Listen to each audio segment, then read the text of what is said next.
नमस्कार दोस्तों, मैं हूं सुमित पांडे।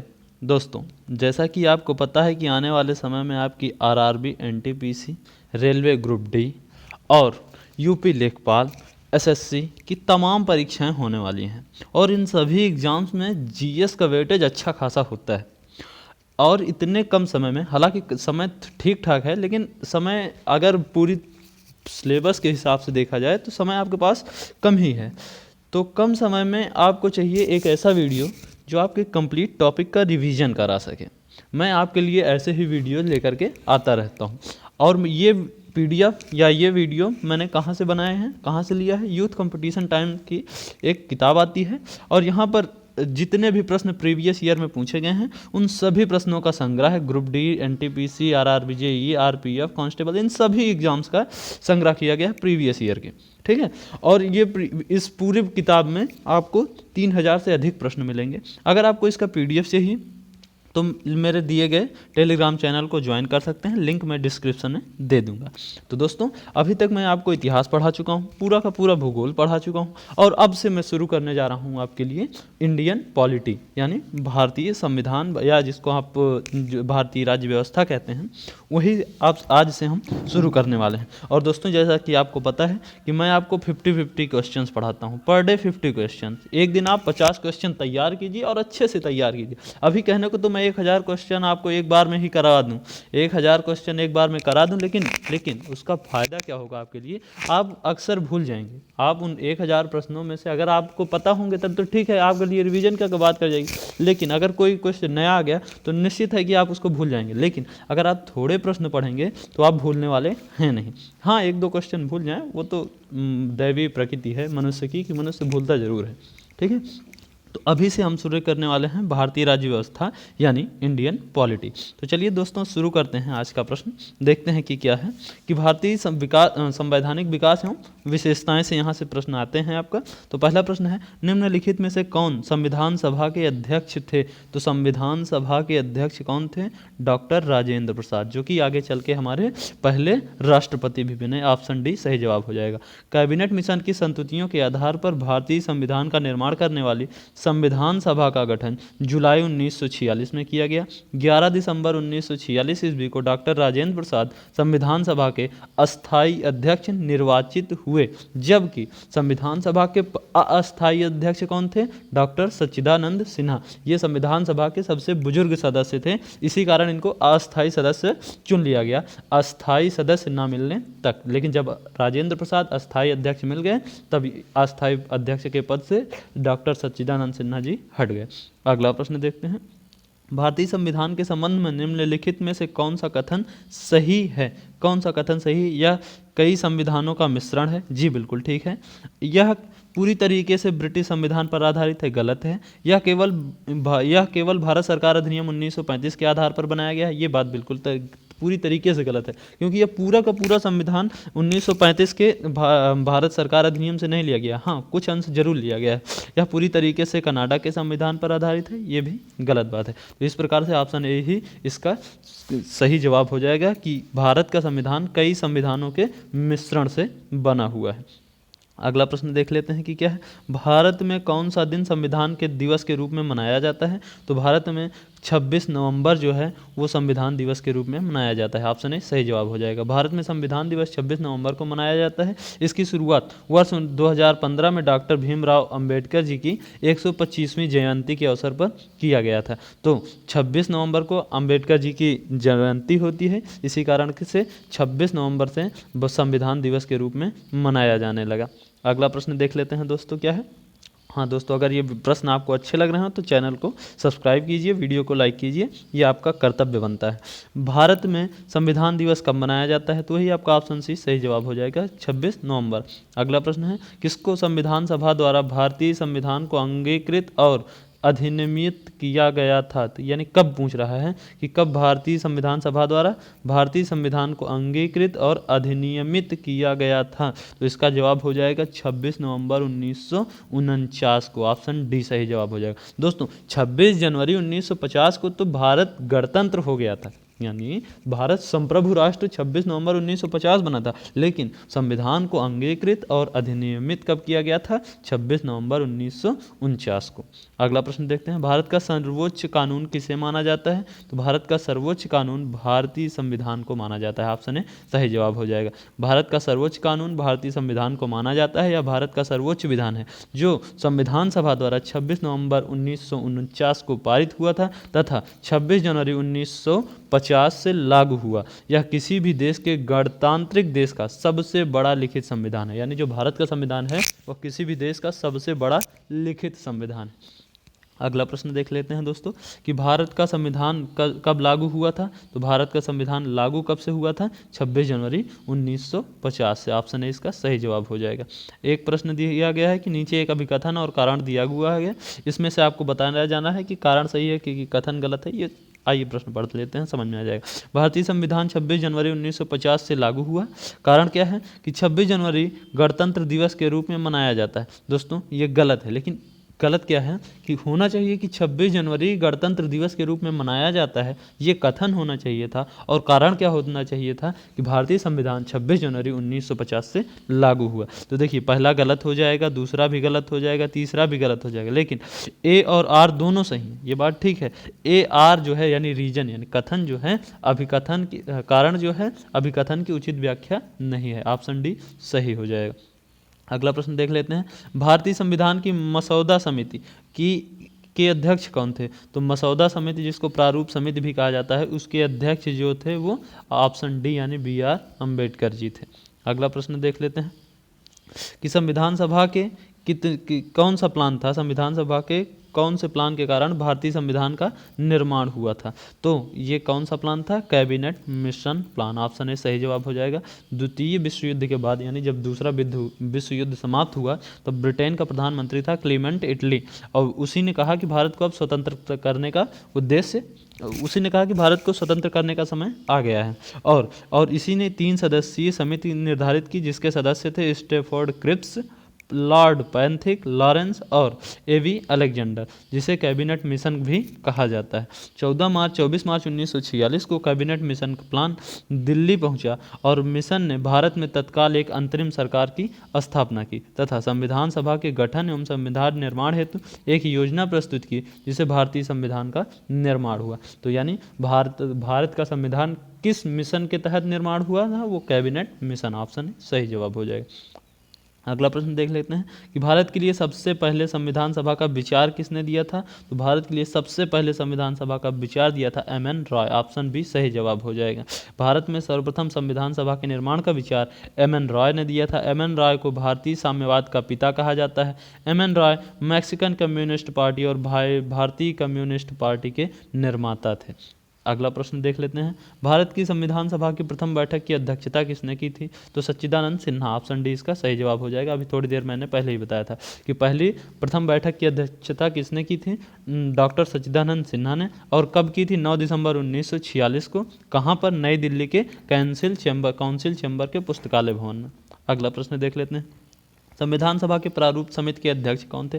ये तो बहुत ही पुराना क्वेश्चन हो गया है कि प्रारूप समिति के अध्यक्ष कौन थे? तो प्रारूप समिति के अध्यक्ष थे आपका doctor BR Ambedkar. Option A सही जवाब हो जाएगा। देखिए संविधान सभा में कई समितियां थीं, आइए जान लेते हैं कि कौन कौन से प्रारूप समिति में कौन कौन से मेंबर थे। सदस्य तो कई थे, अध्यक्ष BR अम्बेडकर साहब थे, लेकिन सदस्य जो थे वो गोपाल स्वामी अयंगर भी थे, आह्लादी कृष्ण स्वामी अय्यर थे, डॉक्टर MKM मुंशी थे और सैयद मोहम्मद सादुल्ला भी थे। तो इसमें 7 सदस्य थे, 5 तो यहाँ पर मैंने बता दिया। आगे बताते हैं कि 2 और कौन थे, और इसके अध्यक्ष जो थे वो BR अम्बेडकर। और प्रारूप समिति के अन्य 2 सदस्य जो थे वो थे आपके N माधव राव और TT कृष्णामाचारी। अगला प्रश्न देख लेते हैं, भारतीय संविधान के निर्माण के दौरान निम्नलिखित में से किसने उद्देश्यों के कथन यानी उद्देश्य प्रस्ताव पारित किया था? वो थे आपका जवाहरलाल नेहरू। ये काफ़ी फेमस क्वेश्चन है, ऑप्शन सी सही जवाब हो जाएगा।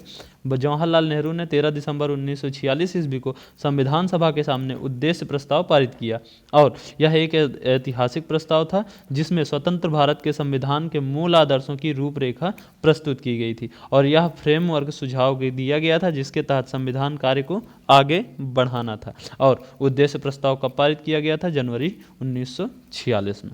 अगला प्रश्न देख लेते हैं। भारतीय संविधान के प्रारंभ के समय इसे कितने अध्यायों में विभाजित किया गया था? तो प्रारंभ के समय इसमें 25 अध्याय थे। ऑप्शन बी सही जवाब हो जाएगा। 22 अध्याय थे। ऑप्शन सी सही जवाब हो जाना चाहिए। भारतीय संविधान के प्रारंभ के समय 22 अध्यायों में विभाजित किया गया था। मूल संविधान में 8 अनुसूचियाँ थी, जबकि वर्तमान में कितनी अनुसूचियाँ हो गई हैं? आप इसका जवाब कमेंट बॉक्स में लिख करके बताइएगा। अगला प्रश्न देख लेते हैं।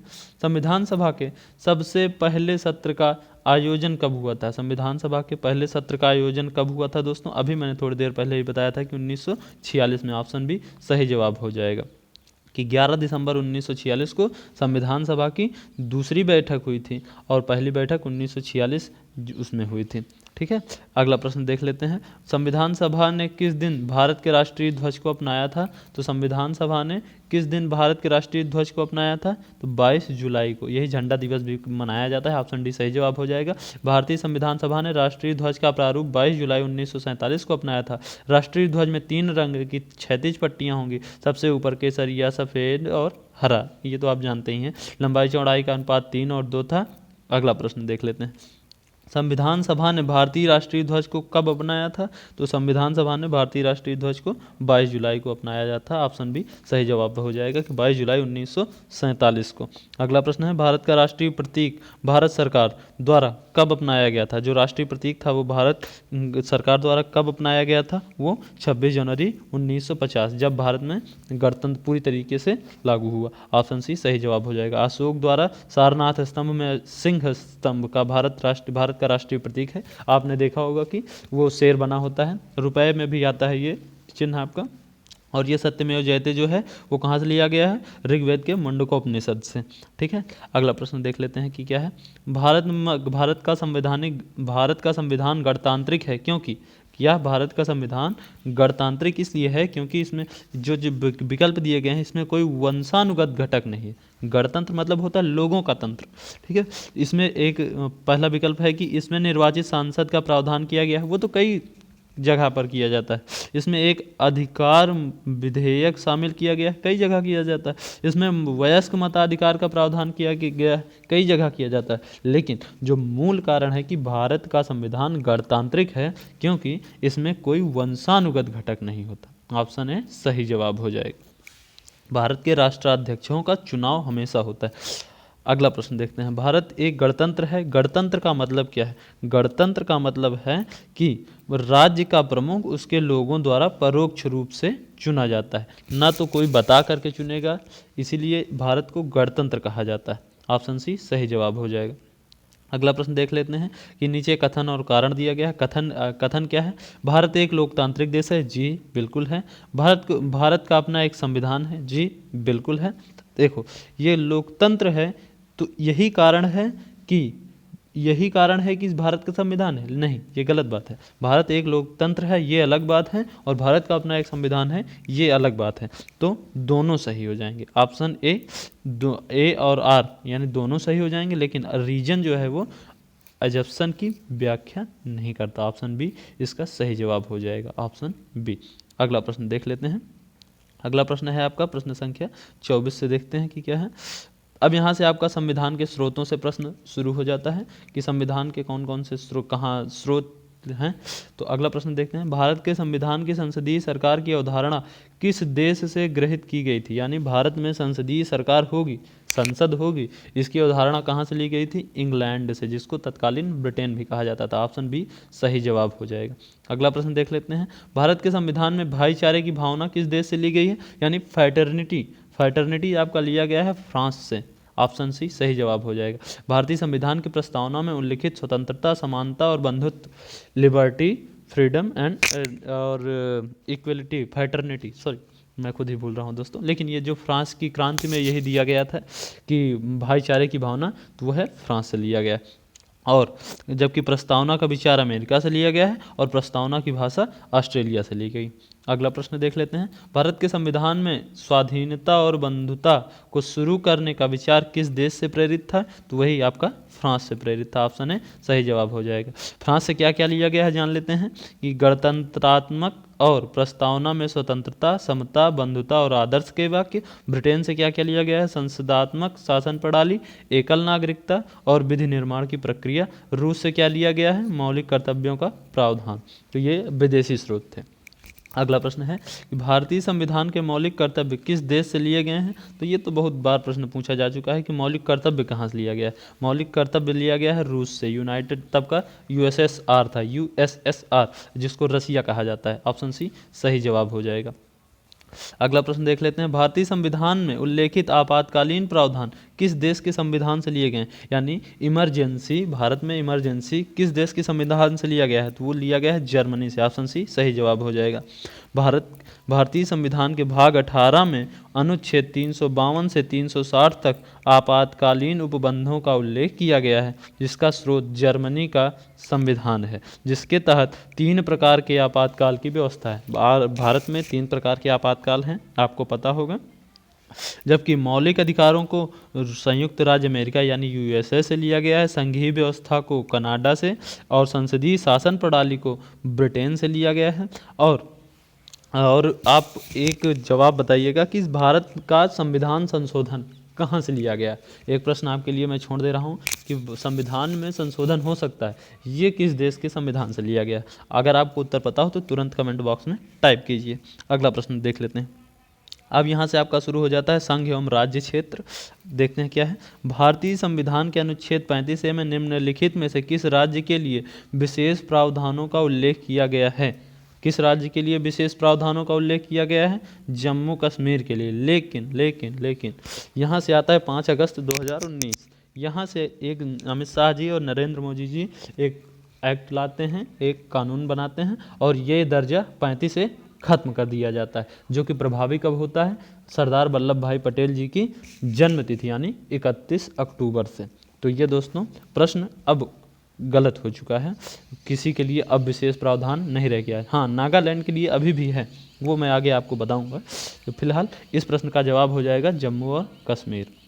अगला प्रश्न है। तेलंगाना की रचना के बाद अब हमारे देश में राज्यों की संख्या कितनी है? ये 2014 के हिसाब से बोल रहा है कि 2014 के हिसाब से तब तो थी 29, लेकिन जब वर्तमान में 2019 से भारत में राज्यों की संख्या 28 है दोस्तों।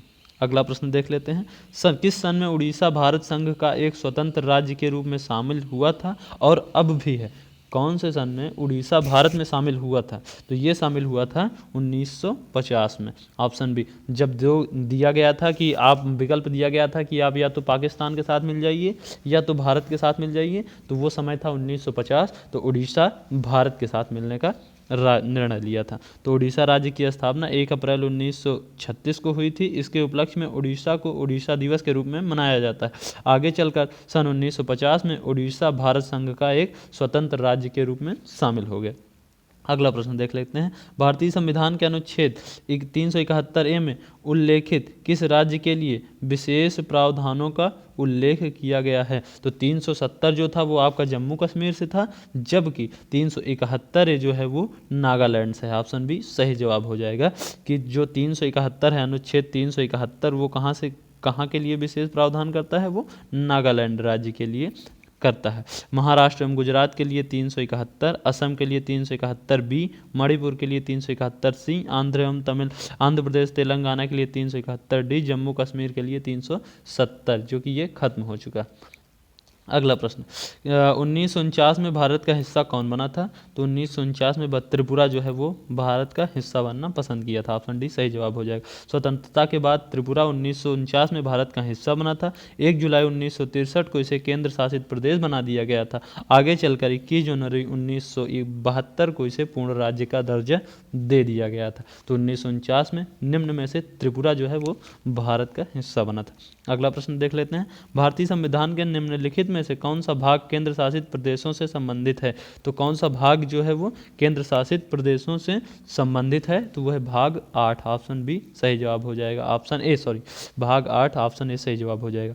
भारतीय संविधान के भाग 8 में अनुच्छेद 239 से 241 केंद्र शासित प्रदेश तथा प्रशासनिक व्यवस्था का प्रावधान है। तो केंद्र शासित प्रदेश किस भाग में आते हैं? भाग 8 में। अगला प्रश्न देख लेते हैं कि 21 जनवरी 1972 को किस राज्य का गठन किया गया था? तो वो मेघालय राज्य का गठन किया गया था। ऑप्शन सी सही जवाब हो जाएगा। मेघालय राज्य का गठन हुआ था 1972 को। 21 जनवरी 1972 को। तेलंगाना का 2 जून 2014 को। उड़ीसा को 26 जनवरी 1950 को। गोवा का 30 मई 1987 को। तेलंगाना भारत के 29वें राज्य के रूप में अस्तित्व में आया, लेकिन जब दो राज्य अलग हो गए, यानी जम्मू और कश्मीर को अलग अलग बना दिया गया, एक को, दोनों का भी तो केंद्र शासित प्रदेश ही हैं, तब से भारत में राज्यों की संख्या 28 हो चुकी है। अगला प्रश्न देख लेते हैं। निम्नलिखित में से कौन सा राज्य हाल ही में बनाया गया है? हाल ही यानी 2018 में कौन सा बनाया गया था? वो था आपका तेलंगाना। वो 2014 में बनाया गया था। 2 जून 2014 को तेलंगाना राज्य का निर्माण हुआ था। आप ये बताइए कि तेलंगाना किस राज्य से अलग होकर के बना था? तेलंगाना किस राज्य से अलग होकर के बना था? अभी मैं आपको नहीं बताऊंगा।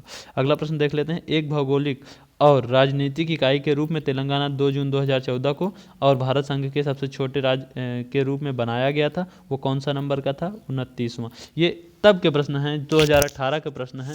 2019 से जो प्रश्न हैं वो इस प्रकार के प्रश्न नहीं आने। ऑप्शन डी सही जवाब हो जाएगा।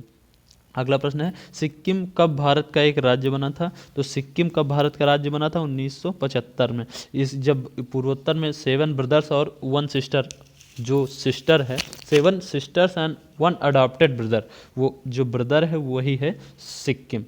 1975 में 35वें संविधान संशोधन 1974 के द्वारा सिक्किम राज्य को सह राज्य का दर्जा प्रदान किया, जबकि 36वें संविधान संशोधन 1975 द्वारा सिक्किम को पूर्ण राज्य का दर्जा दे दिया गया था। अगला प्रश्न देख लेते हैं। किस वर्ष गोवा को महाराष्ट्र के साथ विलय करने का विकल्प दिया गया था? वो विकल्प दिया गया था 1967 में। ऑप्शन बी सही जवाब हो जाएगा। 16 जून 1967 को श्रीमती इंदिरा गांधी के प्रधानमंत्रित्व काल में गोवा ओपिनियन पोल करवाया गया। यह संपूर्ण देश में करवाया गया। यह प्रथम औपनिवेशिक पोल था जो गोवा के महाराष्ट्र में विलय के विरुद्ध था। लोग कह रहे थे कि गोवा को महाराष्ट्र में विलय कर दिया जाए, लेकिन लोगों का वोट कराया गया, कहा गया और इसमें तय हुआ कि गोवा फिर भी अभी एक स्वतंत्र राज्य ही बनेगा। अगला प्रश्न देख लेते हैं। अनुच्छेद और अनुसूचियों से कौन कौन से प्रश्न पूछे गए हैं? तो पहला प्रश्न है इसका, संविधान की निम्न अनुच्छेद में से कौन सा हमें समानता का अधिकार देता है? यानी कौन सा अनुच्छेद जो है वो समानता का अधिकार देता है? तो वो है आपका अनुच्छेद 14 से लेकर के 18 तक। ऑप्शन बी सही जवाब हो जाएगा। समानता का अधिकार संविधान के अनुच्छेद 14 से 18 में है। यह अधिकार अमेरिका के संविधान से लिया गया है। तो समानता का अधिकार कहाँ से लिया गया है? अमेरिका से। भारत के संविधान में किस अनुच्छेद से है? 14 से 18 के बीच। अगला प्रश्न देख लेते हैं। भारतीय संविधान के किस अनुच्छेद में राष्ट्रपति पर महाभियोग लाने की प्रक्रिया प्रदान की गई है? तो महाभियोग लाने की प्रक्रिया किस अनुच्छेद में? 61। ये काफ़ी इंपॉर्टेंट प्रश्न हो जाता है, आप इसको स्टार बना के लिख लीजिएगा कि भारतीय संविधान का कौन से अनुच्छेद में? 61वें में राष्ट्रपति पर महाभियोग लाया जाता है। एक प्रश्न आपके लिए और तैयार हो गया यहाँ से। आप बताइए कि राष्ट्रपति पर महाभियोग लगाना किस देश के संविधान से लिया गया है? यानी राष्ट्रपति पर महाभियोग लगाने का स्रोत कौन सा संविधान था? अगला प्रश्न देख लेते हैं। भारतीय संविधान के किस अनुच्छेद के तहत राष्ट्रपति किसी राज्य की संवैधानिक प्रणाली के विफल होने पर उस राज्य में राज्य का शासन संभाल सकता है? ये काफ़ी इंपॉर्टेंट हो जाता है। वो है आपका 356 है। 52, 56 और 60 होता है। हर 4 के अंतराल के बाद आपातकाल अनुच्छेद का आता है। तो ऑप्शन बी इसका सही जवाब हो जाएगा। क्या है कि कौन कौन सा है कि आपातकाल से संबंधित उपबंध भारतीय संविधान के भाग 18 में दिए गए हैं। अनुच्छेद 352 से 360 के अंतर्गत उल्लिखित है। मंत्रिपरिषद के परामर्श से राष्ट्रपति 3 प्रकार के आपातकाल लागू कर सकता है। राष्ट्रीय आपातकाल 352, राष्ट्रपति शासन जो कि राज्यों में लगाया जाता है 356 और वित्तीय आपातकाल 360। अगला प्रश्न देख लेते हैं। अनुच्छेद 336 में कुछ सेवाओं के लिए किस समुदाय को विशेष प्रावधान मिलता है? यानी अनुच्छेद 336 के तहत कुछ सेवाओं के लिए जो है वो एंग्लो इंडियन समुदाय, अभी तो खत्म कर दिया गया है। ऑप्शन डी सही जवाब हो जाएगा कि अनुच्छेद 336 में कुछ सेवाओं के लिए जो आंग्ल भारतीय हैं उन्हीं को विशेष प्रावधान दिया जाता है। अगला प्रश्न देख लेते हैं कि क्या है। जीवन एवं व्यक्तिगत स्वतंत्रता के संरक्षण को भारत के संविधान के किस संविधान के अंतर्गत शामिल किया गया है? तो जीवन की स्वतंत्रता, जीवन एवं व्यक्तिगत स्वतंत्रता जो है वो आपका अनुच्छेद 21 में आता है। ऑप्शन ए सही जवाब हो जाएगा। प्राण और दैहिक स्वतंत्रता का संरक्षण किसी भी व्यक्ति को विधि द्वारा स्थापित प्रक्रिया के अतिरिक्त उसके जीवन और व्यक्तिगत स्वतंत्रता के अधिकार से वंचित नहीं किया जा सकता, जो है फ्रीडम ऑफ एक्सप्रेशन आपका आता है 19 आर्टिकल 19 में। और कुछ दिशाओं में गिरफ्तारी और निवारक निरोध कानून जो है वो आपका 22 में आता है। अपराध के लिए दोष सिद्ध के संबंध में संरक्षण जो आता है वो आपका अनुच्छेद 20 में आता है। अगला प्रश्न देख लेते हैं। संविधान के अनुच्छेद 78 में निम्नलिखित में से किसका वर्णन किया गया है? तो अनुच्छेद 78 में प्रधानमंत्री को अवगत करवाने से कर्तव्य के से संबंधित है। ऑप्शन डी सही जवाब हो जाएगा। अनुच्छेद 78 के तहत प्रधानमंत्री का कर्तव्य होगा कि संघ के कार्यकलापों के प्रशासन संबंधी और विधान विधेयक संबंधी प्रस्तावनाओं मंत्रिपरिषद के सभा विनिश्चय राष्ट्रपति को सूचित करिए। ये बेकार की जानकारी है, आप ये जानिए कि 78 किससे संबंधित है? प्रधानमंत्री को अवगत करवाने के कर्तव्य से संबंधित। अगला प्रश्न देख लेते हैं। भारतीय संविधान के निम्नलिखित में से किस भाग के अंतर्गत अनुच्छेद 36 से 51 सूचीबद्ध किए गए हैं? 36 से 51 जो है आपका वो राज्य के नीति निर्देशक सिद्धांत है। ऑप्शन डी सही जवाब हो जाएगा। राज्य के नीति निर्देशक तत्वों को शामिल किया गया है भाग 4 में। यह कहाँ से कहाँ तक? आर्टिकल 36 से 51। अगला प्रश्न देख लेते हैं। हाँ, ये नीति निर्देशक तत्व कहाँ से, किस संविधान से लिए गए हैं? वो है आयरलैंड से लिए गए हैं। अगला प्रश्न देख लेते हैं। निम्नलिखित में से कौन सा अनुच्छेद राष्ट्रपति के चुनाव से संबंधित है? राष्ट्रपति के चुनाव से कौन सा अनुच्छेद संबंधित है? 66। ऑप्शन ए सही जवाब हो जाएगा। 66 के तहत राष्ट्रपति को चुना जाता है। 61 के तहत राष्ट्रपति को महाभियोग लगाया जाता है, यानी राष्ट्रपति को हटाया जाता है। ठीक है। और अगला प्रश्न देख लेते हैं कि क्या है। भारतीय संविधान का अनुच्छेद 17 किससे संबंधित है? तो भारतीय संविधान का अनुच्छेद 17 जो है वो अनटचेबिलिटी यानी ऑप्शन ए अस्पृश्यता का उन्मूलन से संबंधित है। अगला प्रश्न देख लेते हैं। निम्नलिखित में से कौन सा अनुच्छेद मानव के यातायात एवं बालात श्रम के रोकथाम से संबंधित है? यानी भारत में संविधान के तहत ये प्रावधान किया गया है कि किसी भी व्यक्ति को खरीदा या बेचा नहीं जा सकता, जबकि 14 वर्ष से कम के आयु के लड़कों या लड़कियों से कोई भी बाल श्रम नहीं करवाया जा सकता। तो ये कौन सा अनुच्छेद है? अनुच्छेद 23 के तहत। ऑप्शन डी सही जवाब हो जाएगा। अगला प्रश्न देख लेते हैं। भारतीय संघ की आधिकारिक भाषाओं का उल्लेख भारत के संविधान की किस सूची में किया गया था? किस सूची में भाषाएं थी? आप इसका जवाब बताइए कि भारतीय संघ की आधिकारिक भाषाओं का उल्लेख भारत के संविधान के किस सूची में किया गया था? तो 12वीं सूची। ऑप्शन बी सही जवाब। सॉरी, देख लेते हैं क्या है, ये गलत हो गया दोस्तों, कि देख लेते हैं क्या है। यहाँ ऑप्शन के हिसाब से कंफ्यूज हो रहा हूँ। हाँ, 8वीं अनुसूची में भारतीय संविधान की आधिकारिक भाषाओं का उल्लेख भारतीय संविधान की 8वीं अनुसूची में किया गया था। तो 8वीं अनुसूची किससे संबंधित है? भाषाओं से। और इसके तहत कितनी भाषाएं थी? 22 भाषाओं को, 22 भारतीय भाषाओं को शामिल किया गया है। अगला प्रश्न देख लेते हैं। भारतीय संविधान की 10वीं अनुसूची निम्नलिखित से किसके बारे में बताती है? ये काफ़ी इंपॉर्टेंट प्रश्न हो जाता है कि 10वीं अनुसूची किससे संबंधित है? दल बदल विरोधी। ऑप्शन है। अगर आपको दल बदल विरोधी ये चीज़ नहीं समझ में आता तो मैं आपको ये बताता हूँ कि जैसे मान लीजिए कि 10 लोग चुन करके आए हैं, 10 लोग चुन करके आए हैं और किसी भी राज्य में यही जो है वो 10 लोग अगर किसी दूसरी पार्टी में चले जाएँ तो दूसरी पार्टी की सरकार बन जाए। लेकिन जब ये संविधान में यह प्रावधान किया गया है कि अगर ये 10 लोग दूसरी पार्टी में जाना चाहते हैं, यानी 1/3 से कम लोग जाना चाहते हैं, तो उनकी सदस्यता जो है वो निरस्त कर दी जाएगी। यही होता है आपका दल बदल कानून। अगला प्रश्न देख लेते हैं। भारतीय संविधान के किस अनुच्छेद के तहत राष्ट्रपति राष्ट्रध्वज फहराने का अधिकार है? तो राष्ट्रध्वज फहराने का अधिकार हमको दिया गया है फ्रीडम ऑफ एक्सप्रेशन, यानी ऑप्शन बी। क्या? 19A में, 19 का ए में क्या दिया गया है कि राष्ट्रध्वज फहरा सकते हैं आप। अगला प्रश्न देख लेते हैं। भारतीय संविधान के निम्नलिखित अनुच्छेदों में किस अनुच्छेद में यह उल्लेख किया गया है कि मुख्यमंत्री राज्यपाल द्वारा नियुक्त किया जाएगा? मुख्यमंत्री राज्यपाल द्वारा नियुक्त किया जाएगा, वो आर्टिकल है आपका अनुच्छेद 164। ऑप्शन सी सही जवाब हो जाएगा। संविधान के अनुच्छेद 163 के तहत राज्य मंत्रिपरिषद को में उपबंध किया गया है कि भारत का राष्ट्रपति जो है वो मुख्यमंत्री राज्यपाल द्वारा नियुक्त किया जाएगा। जो कि मुख्यमंत्री है वो राज्यपाल के द्वारा नियुक्त किया जाएगा। अगला प्रश्न देख लेते हैं।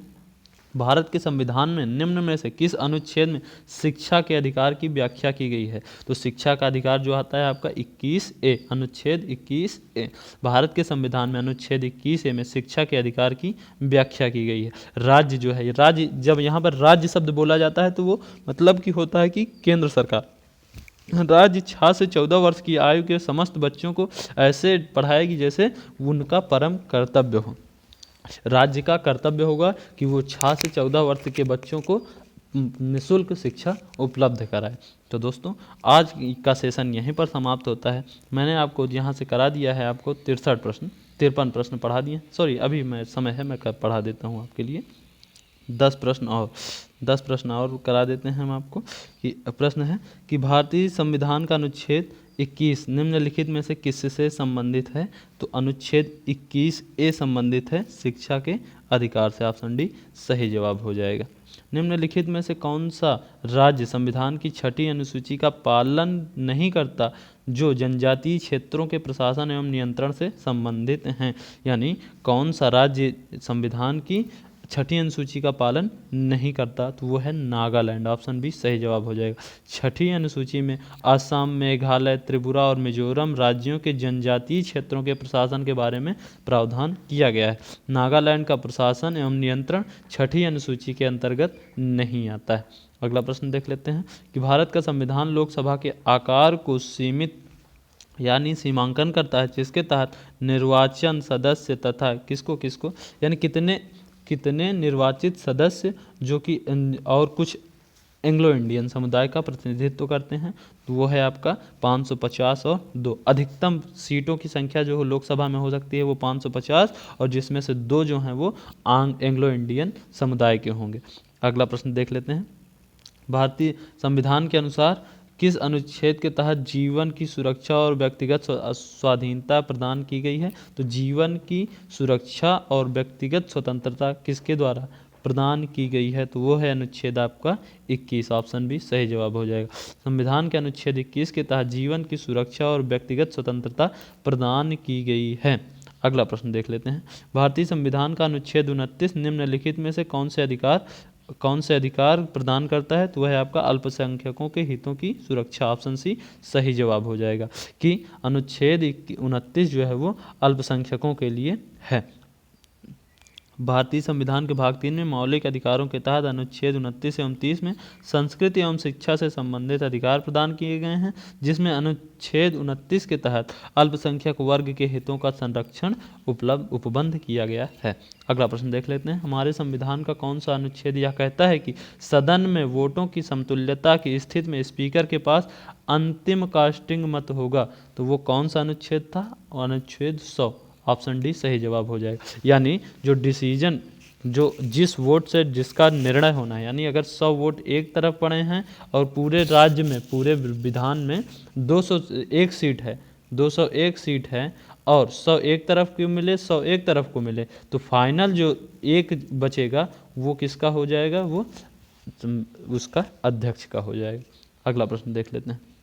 तो ये किस अनुच्छेद में कहा गया है? तो ये कहा गया है अनुच्छेद 100 में। अगला प्रश्न देख लेते हैं। भारतीय संविधान के अनुच्छेद 112 के तहत वार्षिक वित्तीय विवरण को क्या कहा जाता है?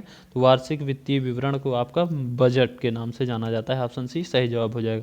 भारतीय संविधान के अनुच्छेद 112 के तहत तैयार वार्षिक वित्तीय विवरण को बजट कहा जाता है। अगला प्रश्न देख लेते हैं।